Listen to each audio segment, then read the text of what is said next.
So if you have a non-diverse body of engineers that come from only one background, they're going to be able to solve problems that come from their own background, but they're not going to holistically solve a problem that like benefits everybody. Moving forward. So good afternoon, everyone. Welcome to the B-Xcellent podcast. I'm your host, Dr. Brandon Harrison Smith. Today, I have a special guest with me. I have an upcoming doctor, Mr. Bereket right here. So we were having a discussion prior to this episode about your last name. So everybody understands the story of your last name. Can you go talk about that a little bit? Yeah, so I guess it's not just mine as well. It's like everybody in Ethiopia. So the way we do things from my country is when you have a child, you don't give him a last name. So you just name your child and the name just goes after you. So for example, my dad's name is Taso and that became my middle name here. And my grandfather's name is Bekele or Bekele. Bekele? Bekele, yeah. There's a famous runner who has the same last name as me, but that is just his grandfather's name. I got you. But yeah, so it's just your first name gets stacked onto the long list of names that came before you. So that's essentially how we do it. But when you move to a new country and they have this system, you have to just truncate this at the end. Yes, and you got to switch it around. Exactly. All right. No, that's pretty good. I'm learning something new. So hopefully that's what this episode, that's what the B-Xcellent episode is about, or podcast is about. It is about opening the door to understanding about academia, different cultures, different perspectives of how to become successful within that regime. So before we get into your research and, we get into some really cool topics, I'd like to know a little bit more about you. So you come here from, you said Ethiopia. So let's just talk a little bit about your upbringing. Let's talk about STEM and being raised in Ethiopia. Like how did you become involved with STEM? Since I was really young, and whenever they give me toys, I used to just break them apart and see how they work. And I never really had a working toy after a day. And then that kind of annoyed my parents. And instead of giving me toys that work already, they started buying me toolkits. There's this famous one called Mechanics that used to be back. So they used to just give me those things or Legos or something like that. So something to build with and you can easily take it apart. And you can build really cool things like a car and there's instructions on it. And then since a young age, I've been doing that. And I had a really curious, and then this is also fostered by, my parents, my upbringing. So my dad is really into school. He was a teacher at a certain point in his career. And he gave us homework sometimes. It's been part of school has been part of me since I was really young. So it was not really, and then although I like all the fields of school, since I like to know how things work, I gravitated towards STEM and yeah. So your dad's a teacher. What kind of teacher is he? No, he wasn't. So he was. Yeah. So I think he had a forced service as a teacher for. So in Ethiopia, I think during the communist era, everybody had to teach. Oh, okay. Yeah, they send you over. Everybody that graduates, they send you over to some area, and you have to teach for a certain time. Yeah. Oh, okay. I think that's actually a nice policy. Instead of having to go to war here, everybody has to teach. They sent you to war too. So. Oh, okay. Yeah. Oh, okay. Well, I think it's an important skill to learn how to teach, though it depends because some people are like, this is the way to do it. Just do it this way. Or sometimes you get lucky and you get a good teacher. All right. So that's cool. So you like taking things apart. I can say I was definitely a part of that group. My parents, they just yelled at me instead because I was breaking a lot of things, important things like VCRs and DVD players, because I just wanted to know, how it worked, and all right. So where'd you go to undergrad? So I actually came here from my undergrad. I went to school in a small school. I mean, not small, it's not well known, but it's a big enough school in that region. It's called Northern Kentucky University. So yeah, I did my degree in chemistry actually there. So I even started out from I ended up doing chemistry, but actually, same here. Yeah? Yeah. Oh, so I went to Cheney University and I did my chemistry degree there as well. Wow, that's nice. Yeah. So, but it's different. So yeah, speak to that differences. Yeah, I think the way we formulate the problem is different and the things that matter are different. So as an engineer, you are expected to anticipate things. You're more of an anticipator rather than like a discoverer. So when you look at a problem, whether it's like applying something or just making it work, that's how you focus on. So like, how do I understand it enough so I can make it work perfectly, and then in the future anticipate any other problems, issues that could happen, and then model it. Yeah, I think in engineering, you take a different perspective for tackling challenges and problems, just a different route. And sometimes you work forward, sometimes you work backwards. You actually tackle the problem from like a lot of different angles, which is not necessarily, from my experience, was common way of thinking about tackling chemistry problems. This might be like, so as a chemist, I can say this but like one of the engineers in my lab was explaining to me like what's the difference between a chemist and a chemical engineer. So if you ask a chemist what to build me a cell, he'll bring two beakers, puts the ions into different beakers, builds an ion bridge, and then so he connects it, and then like that's how you make a voltaic cell.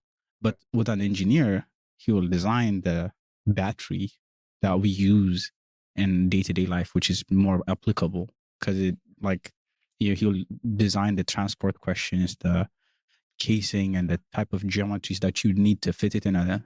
That's a very, very fair point. I could see it in my mind. I was like, yes, like being on both sides of those things. I could see like getting the beakers and all this other stuff. Like that's fundamentally how I learned about a cell. But from an engineering perspective, it's a little bit different how we're tackling that challenge. So that's pretty cool. So then you came here for your PhD. Yeah. So right after I finished during COVID, so I didn't get a graduation. Yeah. So after I graduated, this one's going to be a big one. Yeah, actually, I'm doing a pre-celebration. So I'm also, so you can do this if you're in a PhD program. You can, once you're done with your courses, you can get your master's. Yes. So that's what I'm doing this May, actually. Oh, okay. It's coming in. We're going to do a celebration just to make up for the undergrad one. Oh, man, I want to come just to be a part of it. No, definitely. Like, yeah, we're trying to plan out the details this weekend. And I'll definitely let people know if we're going to do an actual thing or we're going to keep it low key and not even. But yeah, so we're going to do that. And then the PhD, I'm promising some people tears. So. Oh, wow. Wow. Okay. Hopefully, yeah, it's going to be a big one. Yes, as it should be. Yeah. As it should be. Okay. So you did chemistry, then you came here and to the chemical engineering. I guess the famous question, why Purdue? There's plenty, one of the reasons is my advisor was an alum. So one of my undergrad research advisors, he was also from Ethiopia, and he did his chemistry PhD in like the chemistry department here. And he had he talks highly about it. He was also the one that wrote me one of the recommendations letter. Plus they gave me a fee waiver. That's good. Yeah, absolutely. Anything to save some money. And then I applied, and it just gave me the energy that this place knows what they're doing, and they were organized about their events. Their response to the application was quick and direct. And yeah, that's one thing I learned about Purdue. When they want you, they'll get you. Yeah, it's and then you get to go visit different places, right? So I went on different visit weekends, and the Purdue one was the last one before COVID, because after that, we couldn't go. We was in lockdown. But it was literally the last one, and it was the best one. And so they treat you like a D1 player, basically. They're trying to recruit you. They have the week, you meet the different professors. I got you. You get taken out to dinner, and it was nice. And I really enjoyed. I never really saw myself living in a small town, and I was that was the biggest drawback. But I was like, you know what? It's okay. I can tolerate this. And then I I just made my decision. All right. So before I get to the research here, you talked about not thinking about being in a small town or area where not a big city or whatever. I guess, what was that transition like? This is probably the most common theme you'd hear. It's the fact that it's not diverse. And by that, I mean, when you have a big city, you're going to have people from different countries. So you're going to have different food. And I like food. Different yes, food. Yeah, absolutely. That's a big thing. Different people that are interested in the stuff that you do, play soccer, for example, is a big thing in big cities. Yes. here it's also a decent thing, but and then also like just being able to step away from your work. That's an important thing, because in a big city where there's a lot of that's not how I saw it actually. Like, a small city, less distractions, but you need those distractions to keep yourself sane. Because when you work, like I love my work, and when things go wrong at work, I take it very personally. Yeah, it can derail you, especially as someone who's very invested in the problem.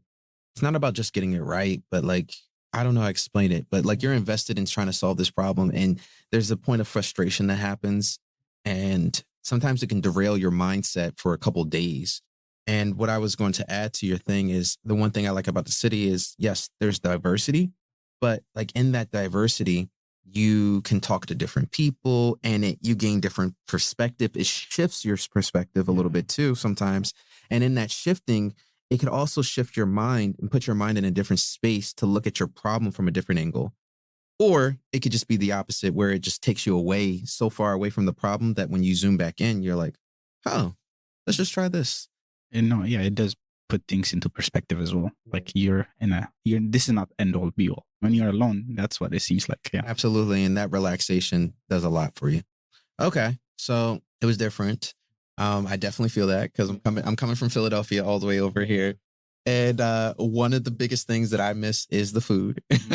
I feel like I underappreciated all the food or access to food that I had there. And I'm not saying there's the food desert out here, but like as far as culturally, the diversity in food can be limiting sometimes. No, you can say it. I think people won't feel too bad. But one thing I keep hearing is that, you know, this area is growing even from years ago. It looks a little bit different. So I think there's some big hope for Purdue in the future and its development. Mm-hmm. All right. I guess, you know, I jumped into chemistry and I'm about to jump into chemical engineering. But how do we go from deconstructing things to chemistry? I'd call it like destiny, basically, because the thing is, like, you make choices and you do things thinking that you're gonna, like, you try to force like an outcome of your life, right? But you can only do enough that you can control, and the rest parts is what, like, you know, where you're gonna end up is also decided by the, like, what. Absolutely. Yes. So although I like deconstructing things and I like science, I like anatomy and all that stuff. And then when you're in Ethiopia, the most respected profession is when you become a medical doctor. And then, I mean, still to this day, my parents, my uncles, all that stuff, they're set on me being a doctor. They're telling me, like, oh, drop out, get your master's, go and become a doctor. Do the MD, PhD, right? They were telling me that. And I kind of understand where they're coming from. I think the stability, the, like, you know, social status that comes with a medical doctor in Ethiopia. Just to take a pause there.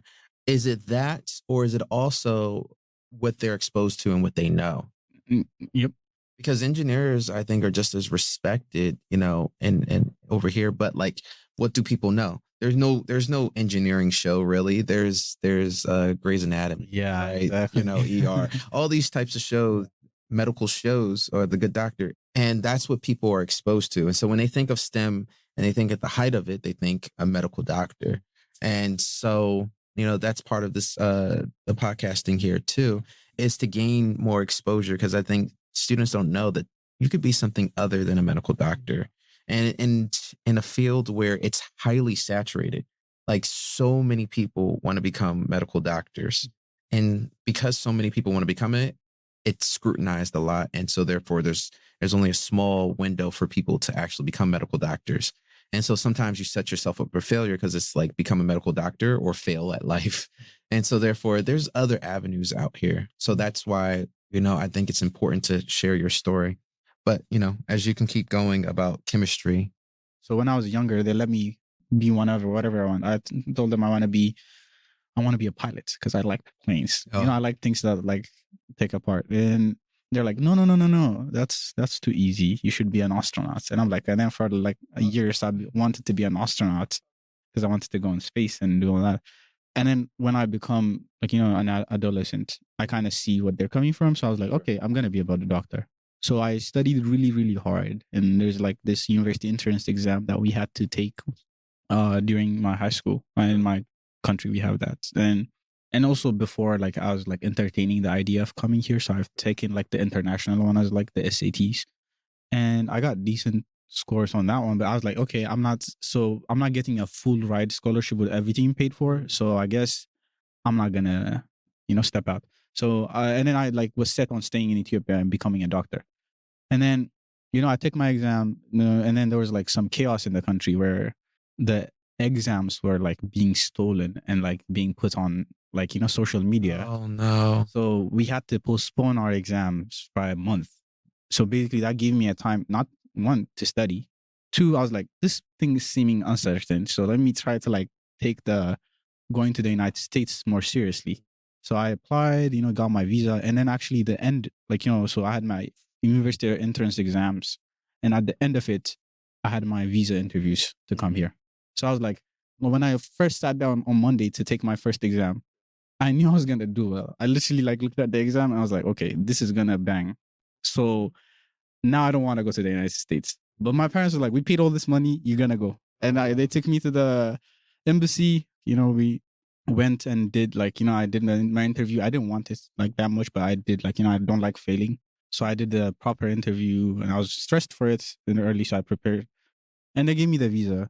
And then like, they're like saying, oh, but like your exam scores, we don't know. So we're not going to let you stay. And even if you stay, what if there's an instability and they send you to a different region and then you're going to have problems?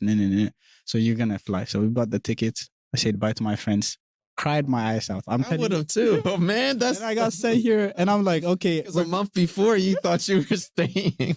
Yeah. And then, I mean, it's like something that like everybody wanted to do as well, to leave the country to come to a different one.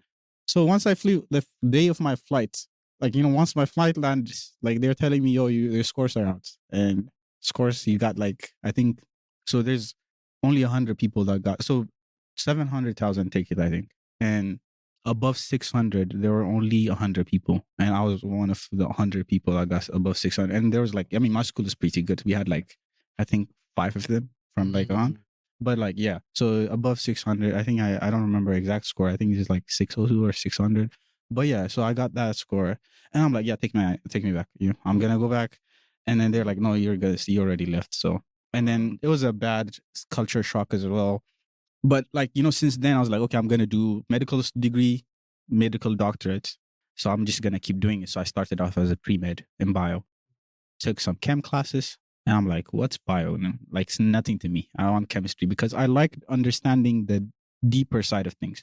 I agree with that, and I didn't get to share this in my interview, is the medical field also interested me as well until I started doing bio. And I was like, I like chemistry better. Not that there's anything wrong with like STEM if you're doing bio out there. It's just more so that I think we went down on a deeper level, I think, and understanding certain properties, same properties that are in biology, but like you go a little bit deeper in chemistry with. Yeah, I think chemistry has a good combo with like physics, which is like basically the fundamental, and like thermodynamics and all the fundamental part. And I think you're articulating it a little bit better than me. I think that's also why I liked chemistry as well, is we didn't explore that physics or that thermodynamics too much in my earlier stages of biology. And that's why I was like, But biology is still interesting, but I like the chemistry. I like the physics. I like the engineering side of things. Exactly. Yeah, I'm a biochem since I started. I mean, I like biochem, all that stuff. But like, there's a different law that's basically governing small things. That's a very interesting, like that's the quantum. That's a good way of putting it. So, it. and then like, there's a law that we see and everything interacts with each other. And also, I had really great gen chem teachers in my undergrad. Like both of them were really great. Yeah, I will say that. I think there needs to be more emphasis on the freshman year, because like a good teacher in one area, they can sway your whole mind on where you're going. Yeah. And so like having a good chem teacher, and I think if you had a good bio and not a good chem teacher, I think it might have swayed your mind differently too. So I think those beginning years are very crucial, very important. They're like to swing the direction where you go.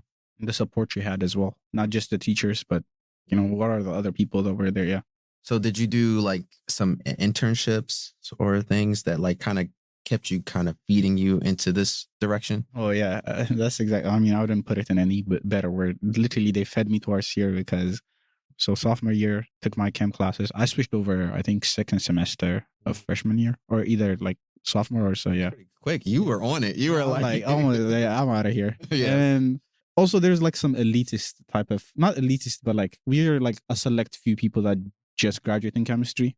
I think in my class I had like 20, whereas bio has like 100, because everybody wants to do. There was like 2 in my class, like that. Yeah, there's definitely an elitist thing. Yeah, like, so there's I was not like, many yeah. people. When you graduate with a chemistry, you get written down in books because there's not many. Exactly. And I'm like, this is pretty nice. I mean, it's a smaller. But yeah, so I did research for like the Ethiopian professor. I actually, when I first did my research, like, so I didn't really know exactly what I was getting myself into.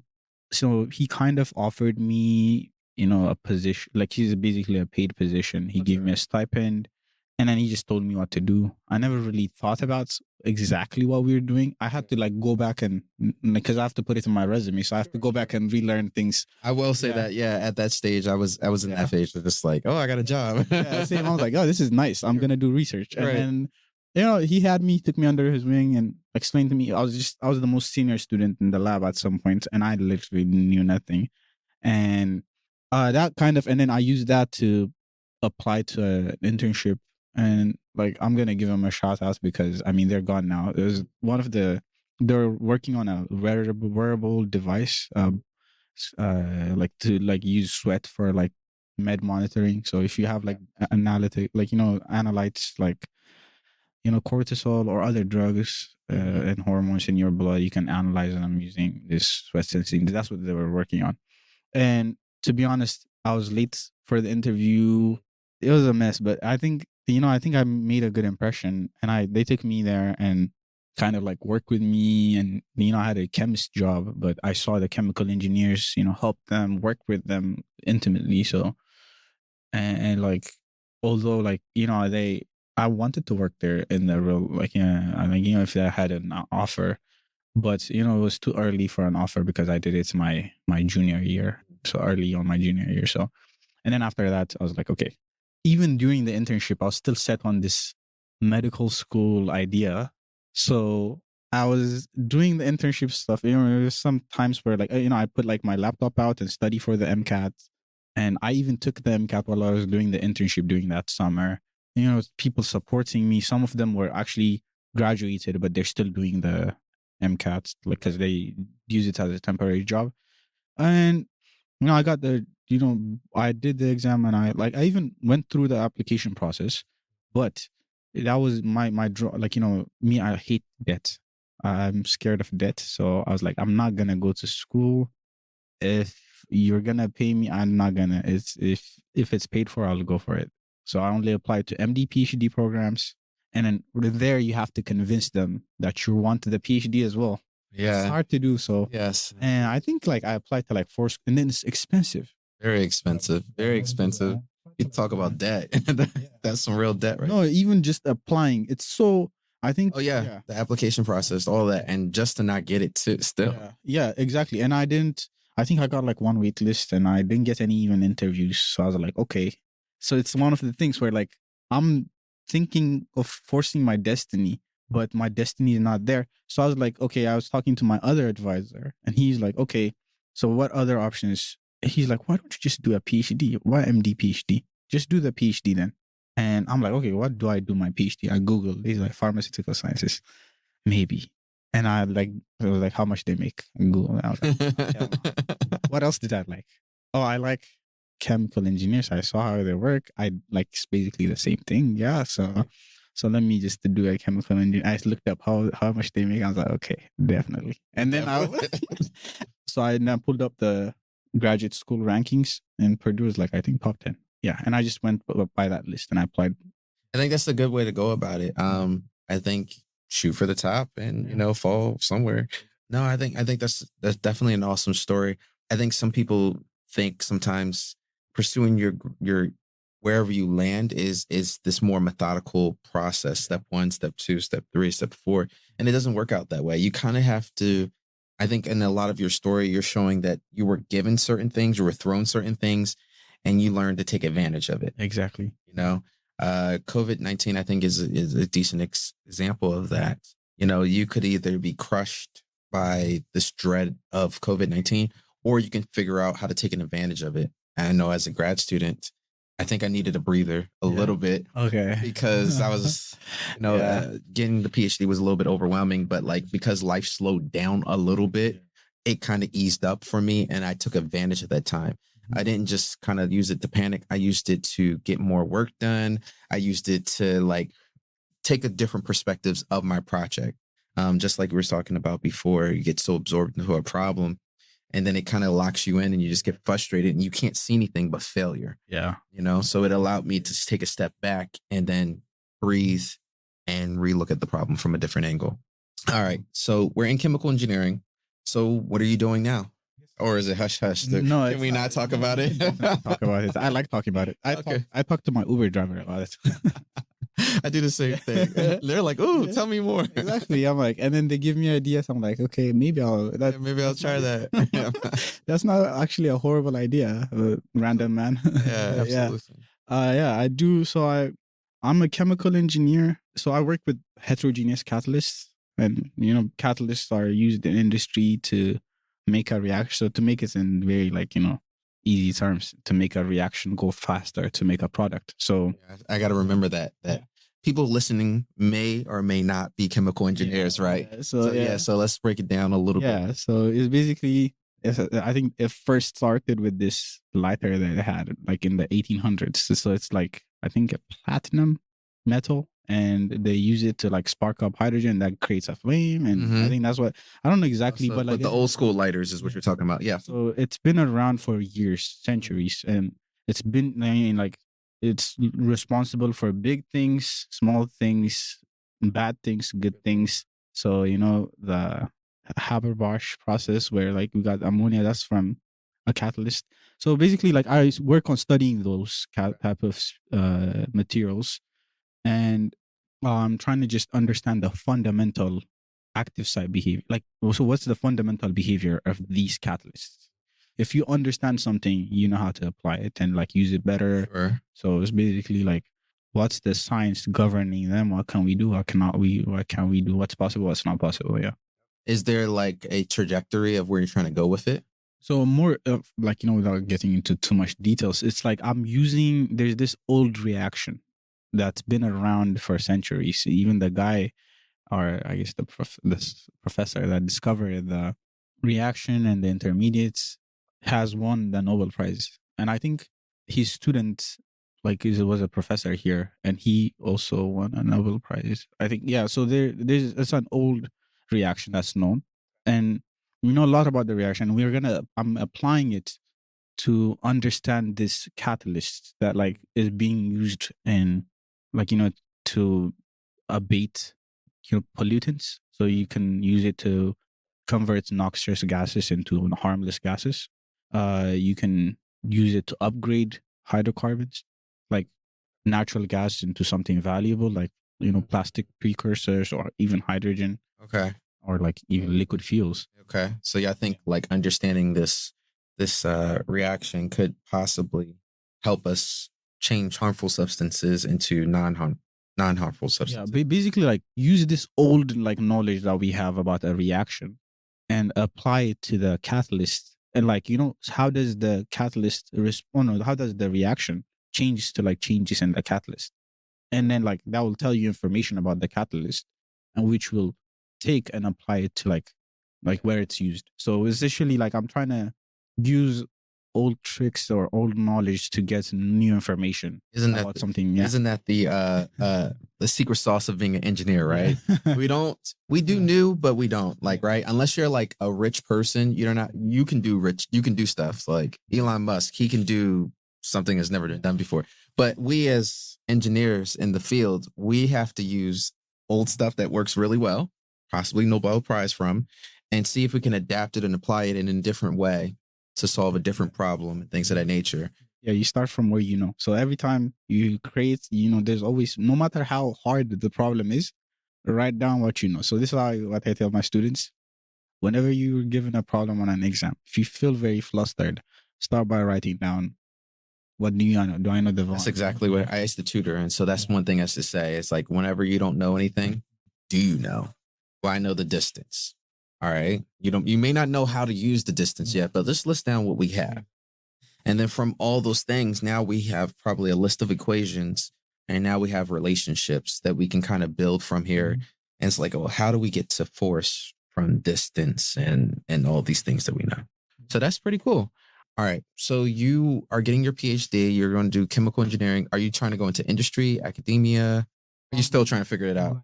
I'm trying to do the same thing as my like previous. So I came in now. I like earlier when I said like I wanted to be this and forced my fates, but I ended up coming here. Right. I tried to be a doctor and I ended up becoming a PhD student. So now I'm doing a different approach where I'm letting life guide me. So I'm doing everything that's available for me. So if there's fellowships that are available to become a professor, then I'll do those. There are like internship opportunities that are available. I'll do those. And I'll just like let life guide me towards whichever direction.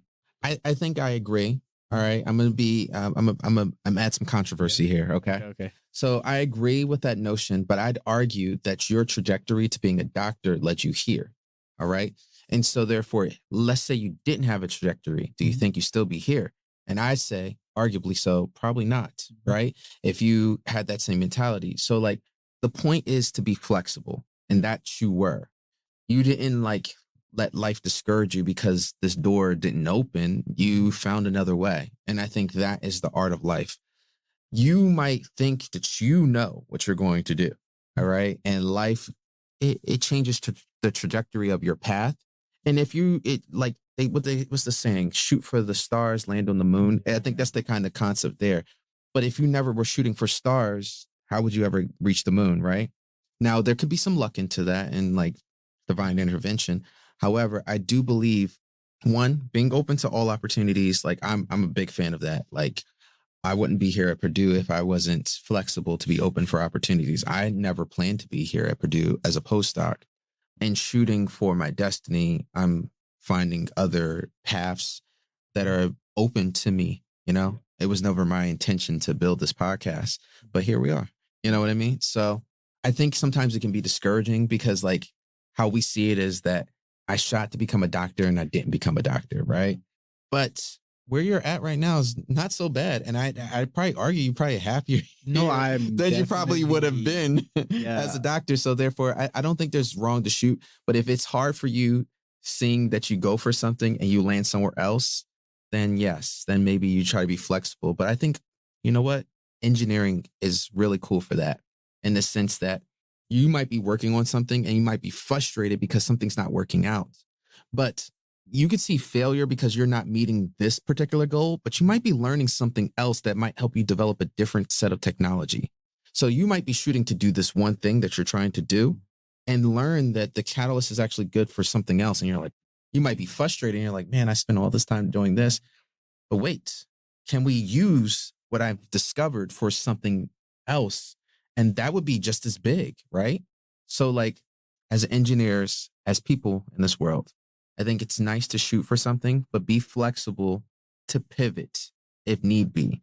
That's just my little controversial statement. No, I mean, I agree with you 100%. If you if you don't have a goal or a plan, then you're just going to be like a ship without a compass. You're just going to be floating. You might spin in circles. You might be going in circles the whole time. So you aim for a direction. And normally, like, the thing that you aim from, I'm a big believer in what you say. Like, you're not necessarily, so I am happier here. Like, I don't know if I would have been happier, but I know I'm happier here. Like, and I know I'm passionate about what I do. I can't guarantee if I went and did like whatever I was doing there, I'd be passionate.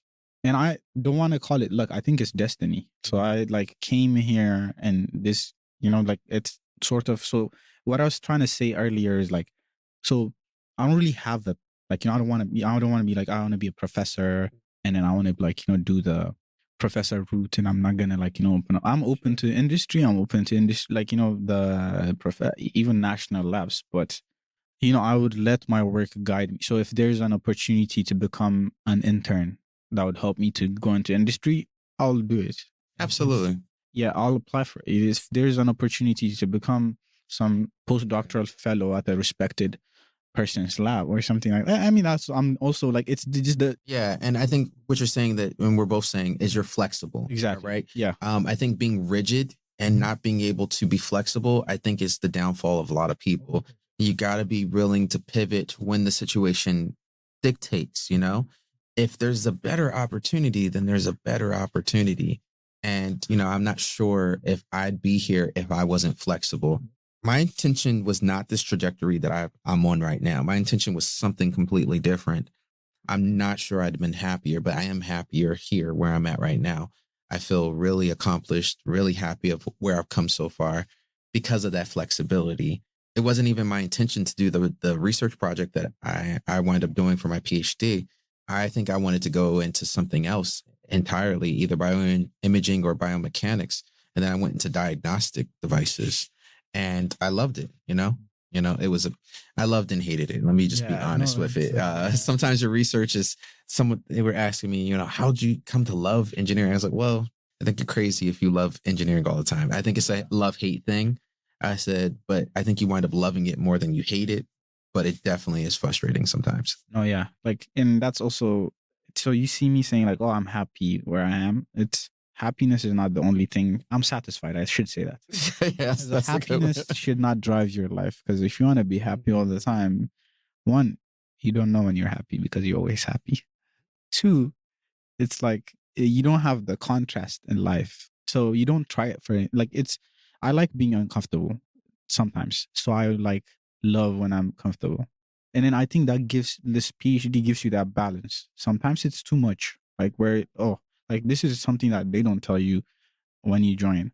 It's like there's a lot of things they don't tell you. They don't really you need to hear it from somebody. That's why I'm a big supporter of this podcast, because if you don't hear it from somebody, I mean, preferably somebody that has the same experiences as you, you're not gonna really know what's going on. Like you can have an idea and then you come here and you get surprised. So that, and then And I think the surprise, some people roll with it and some people don't. They're just like, this is not what I signed up for. Mm-hmm. I thought it was going to be roses and sunshine, and it's not that, But I think if you know what you're getting yourself into, it can be a little bit easier. Yeah. And also like hearing about the experiences of others. So I think it depends on the type of person you are as well. Like it's like the whole PhD experience, and like it depends on what you value as a person, what your philosophy. It's literally a philosophy doctorate. So your philosophy in life is gonna appear. It's people do science and you come here, you thinking you're gonna do science, but really you're gonna do science and develop your philosophy. And I think that's a really important take there, is that you're developing your philosophy. So when you do your research, you got to shine through that. When you defend, you are still shining through your research. Your philosophy is being developed along this path. I didn't go into building my diagnostic device and thinking about racial bias too much. I was just like, this is a problem. And then like my philosophy, my mind kind of opened up to a bigger problem, to a bigger understanding of what was going on in my field. So I think that's a really impressive way of talking about it. So one of the things that I'm noticing here, and this is a new segment that I'm trying to add to the podcast, is a special segment where we tackle not only just giving perspective, let's tackle some challenging problems in our community. And one of those topics that I gave you that you selected was diversity in STEM. So we both know that when it comes to minorities in STEM, it's very limited. And what we mean by that is it's not saying like there's no Black nurses. There's plenty of Black nurses, but how many Black engineers do you know?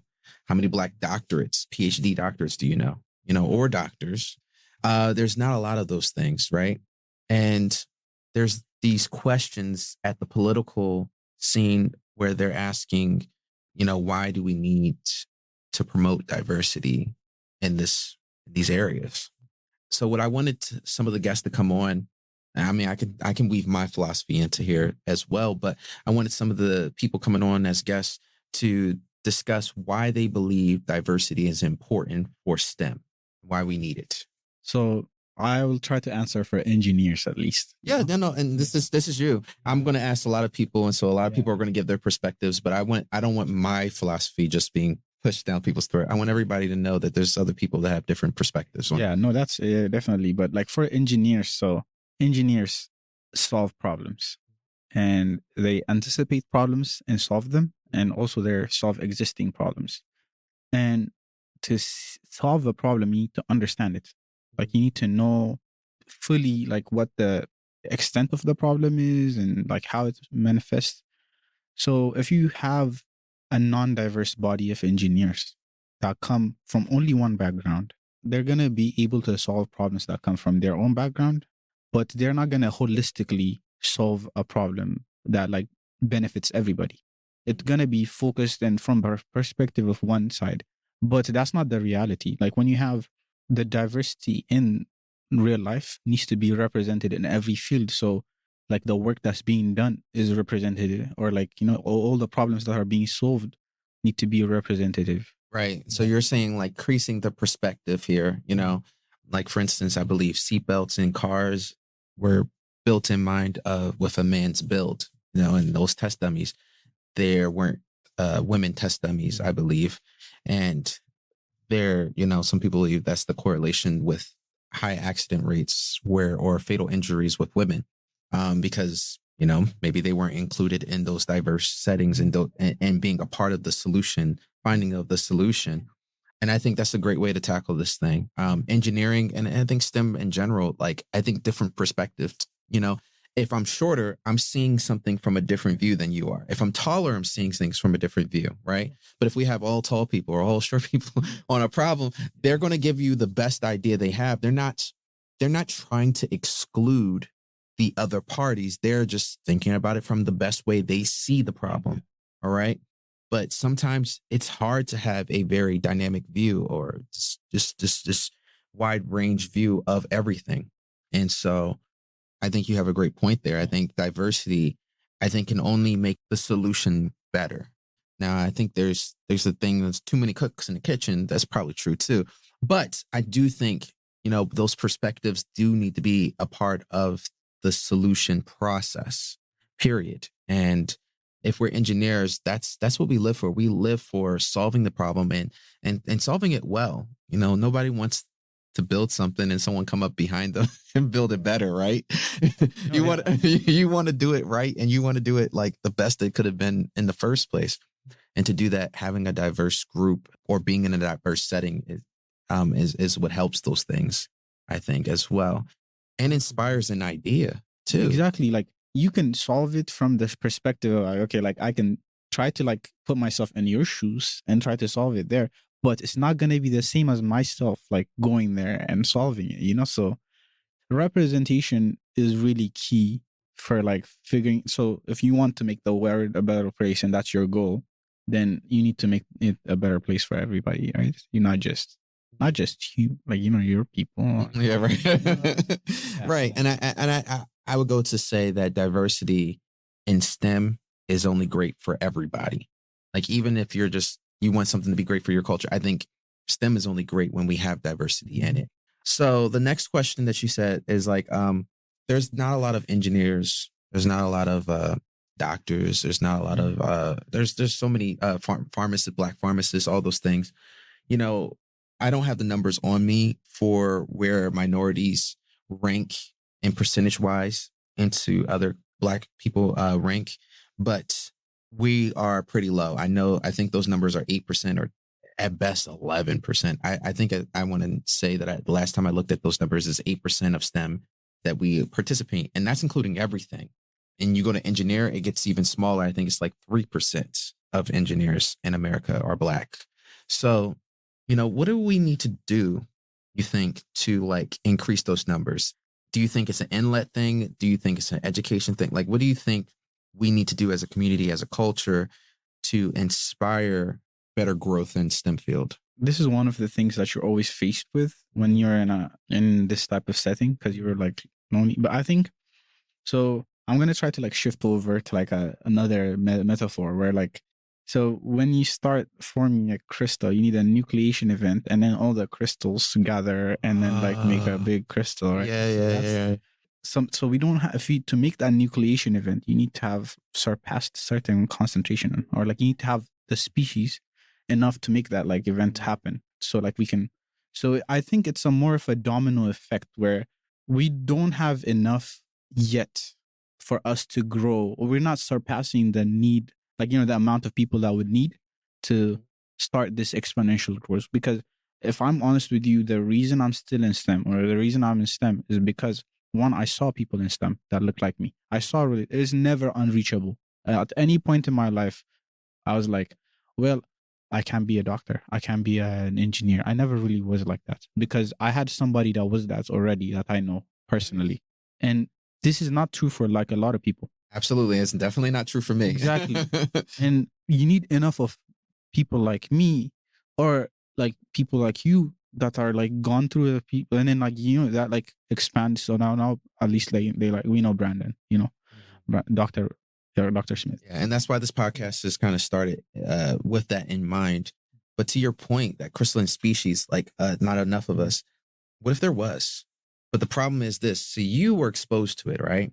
Which means you had an environment where you had access to them. Our environments are not filled with that. And so therefore, to your point about the crystalline forming, if there's not enough of that species, it's probably forming, probably smaller than like the microscope to see, but it's very slow, whatever. But once you get enough of that species in that area, whatever, like that, there's a threshold or a point where this just kind of exponentially starts to go off, right? And so there needs to be a greater coming together. I'm not sure what that looks like or what that needs to be. There needs to be a greater coming together. And I understand that could be difficult. Everybody has different motives and intentions. Like, but when you can come together as a community and give this community like fulfillment and with like all engineers and doctors and all this other stuff, I think that's where the multiplication of more engineers, more doctors can happen at a faster rate. But when you are in this little town, Carmel, Indiana, and I'm in Oregon, you know, and I'm like, we're just separated. Like we start our own silos, but like those, it's going to take even longer to grow those communities, right? So at some point, I think we got to kind of come together as a community of people so that we can kind of like give exposure to the next generation so that they want to be an engineer. They know an engineer. They've seen an engineer. And that's what this podcast is supposed to do. It's supposed to give the ability for people to hear and see people that look like them. So this podcast is to reach, you know, undergrads, graduate students, post-grad, and, you know, high school students and so forth, because I want them to see from an experience and exposure. I'm hoping that we grow into something that, you know, we can get more things on here. So like we can get like more, you know, green screen, and we could show like those crystalline structures like you're talking about there. Yeah. Because I can see it in my mind, but I have the experience from being a chemist, and it makes sense to me. But there's going to be some kid that's like, I don't understand what they're talking about. I mean, yeah. But this is a start. And I think as we come together, I think we can do better, and we can have people know that they can do something because they've seen it before. I think it's hard to know that you can be something when you've never seen that. And I think that's what other cultures sometimes have over the Black community is they have doctors, they have engineers that look like them, maybe not even in their immediate family. So that's not what I'm saying. And just seeing them on TV, you know, seeing them in different settings, you know, you see Iron Man, he looks white. You don't see a Black Iron Man looking guy person. So like, you may not think that that's even possible, you know? And I'm not saying to like appropriate, like make a Iron Man Black, but I'm just saying that they need to experience people in those roles to know that they can be those things. Because if I say, and like, you know, certain things that we see Black people in, like, you know, they say basketball player, your immediate thought is like of a Black person. If I say a musician, like normally that's so. And there's no doubt, and there's no doubt in some of these kids' minds that they could be a football player, they could be a basketball player. Oh yeah, you know, it's probably doubt in their mind if there's a sport where it's primarily focused on a different culture, and then you're like, yeah, I can't do that. Yeah, right? yeah. But if I say president, I mean, president is a bad one. Right. And that was especially, yeah. So I guess like, okay, let's say if I say you're not gonna picture or the King of England. yeah. I'm not gonna pick a black person, right? But yeah, that would be crazy if you become yeah. But if you say like doctor, engineer, things like those flash words, the things that you picture are like somebody that's not black. And then the more you have those, like I think it's exposure from a higher scale, like in pop culture and all that stuff. You're influenced by like what you see, and you're not or even just what you're exposed to. Like when you go to the doctor, you see a black nurse and you see a white doctor come in. Those things program your mind a little bit. Even teachers, which is why some people, you can find more black teachers here because they were exposed themselves to a black teacher. It was probably a black teacher that made them wanted to become a teacher. You got to really be on a different playing field where you want to be something that you didn't see growing up and continue to do it. I do think people get here as a freshman, as a sophomore, and they're like, I want to be an engineer. And they get here and they're like, yeah, this is not for me, But I think you got that added support in your mind that the people who are engineers don't look like me. And then when you go to the classroom, you're the only one. And you're like, it also supports the idea that you can't do it as well. So as we wrap up, though, I wanted to open the floor. This is a little different. You are a grad student, so therefore you may or may not have questions. But if you have questions, what kind of questions would you like to throw back at me? I've been thinking about, okay, what can I ask him that will benefit me and everybody else? Sure. So I think hindsight clears a lot of things up, right? So I would say like I'm a grad student. I don't have any publications yet, right? So I'm still trying to like figure out this story, and things can be frustrating. But so I was trying to say like one, like looking back now, how do you what would you fix exactly? Like, what would you look out for? What would you change? Or how do you approach different things? Or like, how would you have done things differently? And then the other part is like, as a graduate student and like, just as a scientist, as an investigator, you're not just doing investigation. You're also dealing with like a lot of politics and your own beliefs and like, human problems, right? When it comes to like interacting with people around you. And that's normally like, it's one of the things that like is not advertised when you join a PhD.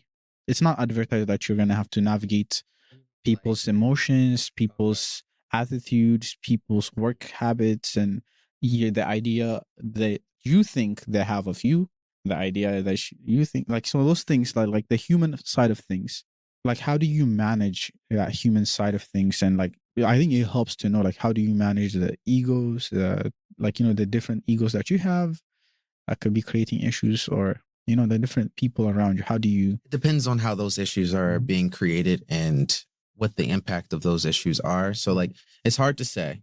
If I'm generalizing the issue, I guess what I'm saying is this: I'm a very mission oriented person. And so like my mission is my PhD. Because that's my mission, what do I got to do? That means I might have to work with a knucklehead or somebody who has an attitude or who has an ego or likes to operate this way. So to some degree, I try to be flexible because this is not about me. In that sense, it's not about them. It's about the goal, and the goal is to get the PhD. So I can care less about their feelings or my feelings about the issue. I got to work with them. And then I also got to understand how long I got to work with this person. I might have to work with this person for a long time. And I also got to think about who cares about that person's ego or they're hard to work with. No one cares. No one literally cares. Like if I go and complain to my boss, they just want the job done, And I think it's also, if you become a person that can learn to deal with different types of egos, that actually becomes a strength on your CV, because everybody's going to, no matter how strong, the technical research you did was, at the end of the day, they're going to be like, so can you work well with others? Can you give us a story? And it's nice having a story and just being like, listen, I had a person. This is their type of personality. These are the things they did. And it was very frustrating. But this is how I figured out how to work with them and get the job done. That's an impressive thing. All right. Because whether you're doing this here at the graduate level, you're going to experience that in industry. You're going to experience that in academia. There's no way you get to a job where everybody's just happy and it's just good environment. It's like, oh, can I use that machine after you? Yes. Can you make sure you clean up the mess after you're done? Oh, yes, I'll do that. No, it doesn't work that cleanly. All right. There's always that one, at least one, if not many people that is a little bit difficult and challenging to work with. All right. But I see it as this is my mission. This is my goal. And you're not going to stop me from getting there. Now, I'm not saying I got to be nasty or rude to you, but I'll smile and shake hands, do what I got to do to get my job done. Okay. Now, if the problem's a little bit more complicated than that, then I would need to know more specifics on how I would deal with those things. And then also have outlets. All right. Sometimes you just need to vent. All right. Go out with friends, grab a drink, or if you don't drink, get some food and vent, let it out, move on to the next day. All right. I think it's very important not to build it up on the inside because that's when you explode and you explode at the wrong time. And everybody's like, why are you mad over a pencil? Yeah. You're like, no, this guy stole my pencil. I gave him my pencil. He never gave it back. And everybody's like, here. Yeah. You're like, it's not about the pencil. Yeah. So like, I think it's important to make sure that you get a chance to vent to friends, get to like people, a trusted group of people that you can trust, and you can share your frustration. Sometimes they give you perspective and they're like, oh, what if they were having a bad day? What if this is triggering them? What if this is that? And sometimes it's like, I never thought about it like that. Because sometimes the way you feel about a person is not necessarily all about them. And I told a friend, I said, imagine you're the happiest that you've ever been. You're happy. If someone cuts you off and you're happy, just imagine like you're happy. You're through the moon, happy. How mad are you? And you're just like, go ahead, man. But imagine you're the angriest you've ever been. Okay. That same person cuts you off now. How, like, what you're probably going to do some obscene gestures. You're going to honk your horn. You're going to be aggressive. You're going to probably want to speed up on them or whatever the case may be. So I'm not saying what the person did and cutting you off was right. I'm saying that your emotions aren't checked because you're emotionally compromised. Okay. So sometimes your frustration in your own research, the things you got going on, how overwhelmed you feel influences that person's actions as well. All right. So sometimes you really need to make sure you're doing your best to decompress and step away from the research sometimes. And I'm not saying for a long period of time. I'm not trying to get nobody in trouble. I'm saying like a night, go get a drink, or like for me, I like to go get a massage. All right. Those things just reset me. And then I'm ready to go back and play and do what I got to do. So really take care of your own body and mind and spirit. And when you do those things, when you are dealt with people that are a bit more challenging or difficult, you might find different ways of how to deal with them. Okay. To your next point, not being published, things of that nature. I think writing, trying to write my first paper. Imagine, say your experiment goes off without a hitch. Then you're ready to write your paper, right? I think starting to write your paper really starts to formulate your mind, writing early, because no matter what paper you write, the background has to be the background, and the background still will be the background regardless of the results. The background may shift and change a little bit, but the background still will be that. So, Newton's law is not changing, so like you're still trying to formulate your story. As you try to formulate the story, what you'll be forced to do is you'll have to read. What you'll be forced to do, you have to cite. Also, what I like to do is in trying to write, like since the mission is trying to write my first paper, I have to read other people's paper. So what I look at other people's paper is this. I try to, from an engineering stance, deconstruct how they wrote their paper and why they wrote their paper. Their work is published. That means a lot of people who reviewed their work believed that it was publishable. And so you want to go for the heavy, you want to go whatever journal you're trying to publish in. Those are the articles you're looking for, because different journals have different thresholds for what they accept. So if you're publishing in Nature or whatever the field is, you go to that field, you read that paper, and I try to deconstruct their points, because when you write something, like almost every line, every paragraph has a point that they were making and they were building to their case. And I'm not saying that you're going to do the exact same thing, but you're going to do something very similar. You're going to build your case very similar to how they built their case. And so you're finding papers that look like some similar of an area of a flavor of what you're trying to publish, and you're going to try to simulate how to write your information, Mhm. and trying to write those things, those sections out, you're starting to bring your brain into focus and you're starting to very cleanly think about the problem. All right. If I had started writing sooner, I think it could have put me in, I think it could have sped up my PhD a lot faster, to be honest. We tell students to read, but sometimes you don't feel like you're reading it's like reading without like a true purpose in mind. Like you're just randomly reading and randomly attaining information. But I think what you should tell people to do now instead is to write. Tell them to write. And in telling them to write, they force to read anyway. Okay. Because you can't figure out what you're going to write in that first sentence, stuff like that, because they're going to need to be citable things anyway. So you're going to have to read to figure that out. So I think that's the part. I never knew how much writing I got into engineering because I didn't want to write. And then one of the things you do as a PhD, you write a lot. Right, a lot, yeah. Yes. And a lot of proposals and things of that nature.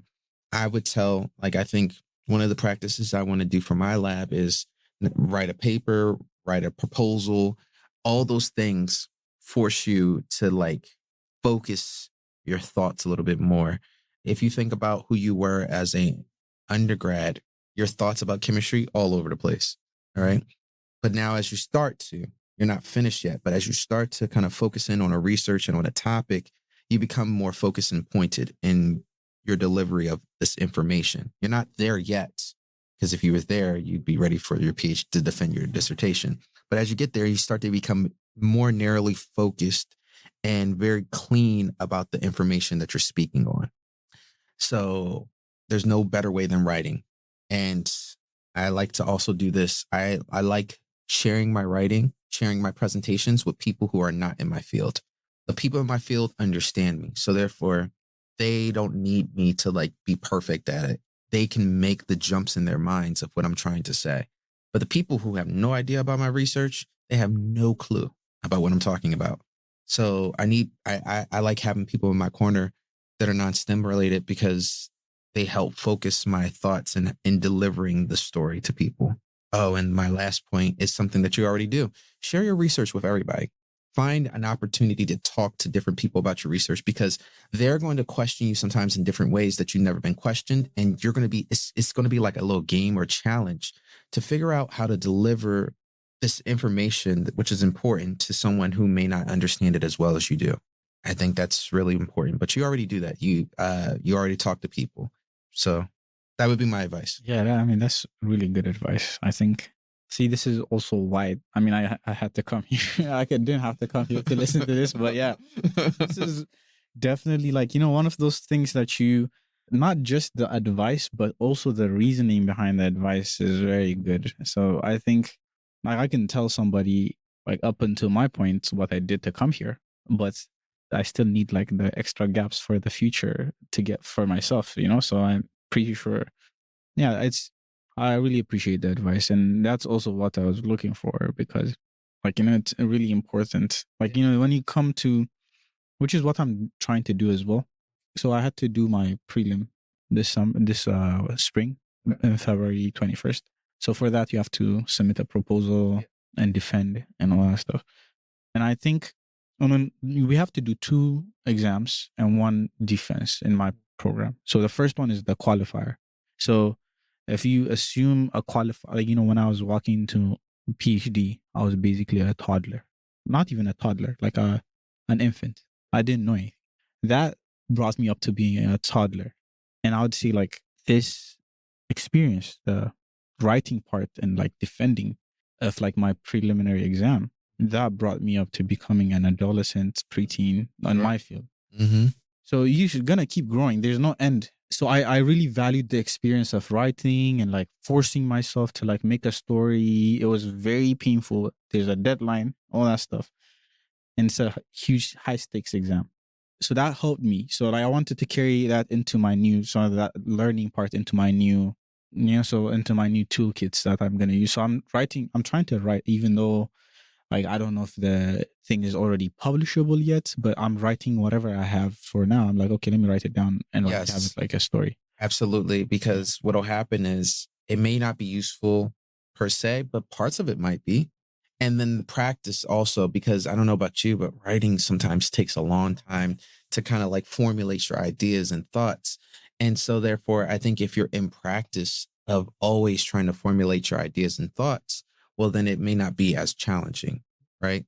And same thing with talking. Like if you need, the more experience you have with talking, the easier the words will come to you. But if you're not talking to many people all that often, and you're forced to do a presentation, the thoughts are going to take a longer time to develop, right? Oh. So regardless if you use all of it or some of it or none of it, that writing is still important because it puts you in the mindset of methodically thinking through delivering a message.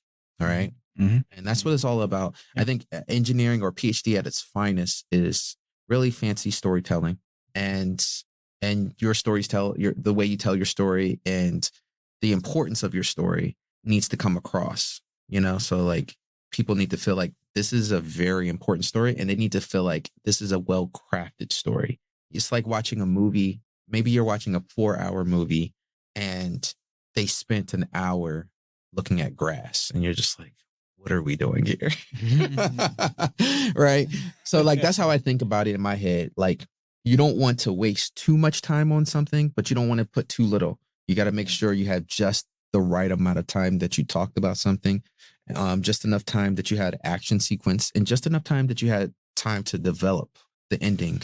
Yeah, it's like you need to drag your audience, whether it's a written story or like spoken story. You have to feel like you have to take them through a scenery of your mind, like, and like how your thought process, and then it might not necessarily be obvious. So it doesn't need to be sequential on how things happen. It depends on the story you're telling.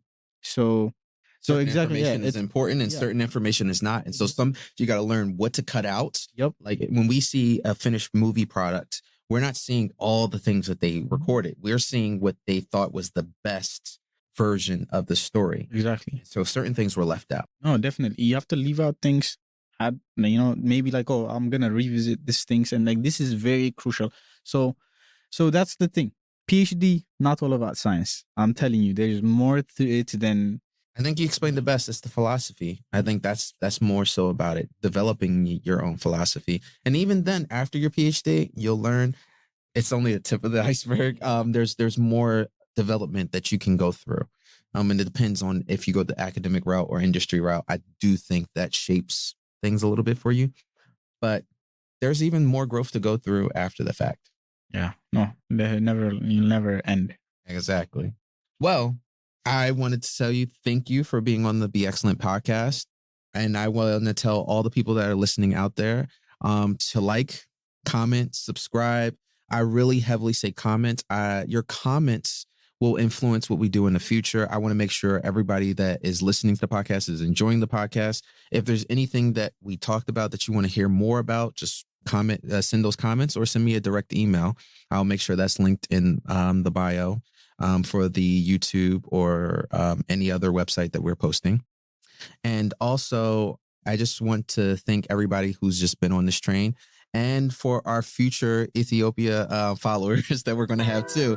Feel free to comment and subscribe, and I will make sure that we keep doing this. I think this is truly important. And catch us on the next podcast. Thanks.